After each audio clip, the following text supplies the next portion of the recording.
আসসালামু আলাইকুম। আপনারা সবাই জানেন আমার দুইটা গোল্লা নর আছে। তো দুইটাই সিঙ্গেল। গতকালকে হাটে গিয়েছিলাম, সেখান থেকে দুইটা গোল্লা মাদি নিয়ে আসছি। তো সেই মাদিগুলো আজকে আপনাদের দেখাবো। চলুন আমরা মাদিগুলা দেখি। এই হচ্ছে আমার সেই মাদি দুটা। গতকালকে এই দুইটাকেই আমরা হাট থেকে নিয়ে আসছি।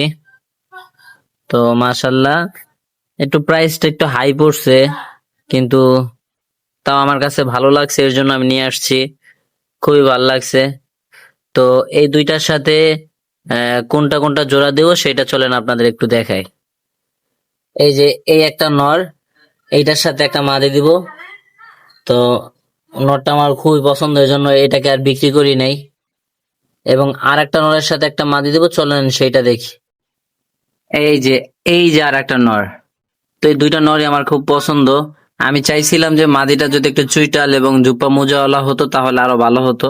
তো পাইনি, যেহেতু সময় নাই। অফিস থেকে 1 ঘন্টার ছুটি নিয়ে গিয়েছিলাম। তো যেহেতু ওই দুইটা ভালো লাগছে এবং লাল আছে, এর জন্য নিয়ে আসছি। তো এই দুইটার সাথে জোড়া দিলে কেমন হবে অবশ্যই আপনারা কমেন্ট করে আপনাদের মতামত প্রকাশ করবেন। ধন্যবাদ সবাইকে। আসসালামু আলাইকুম।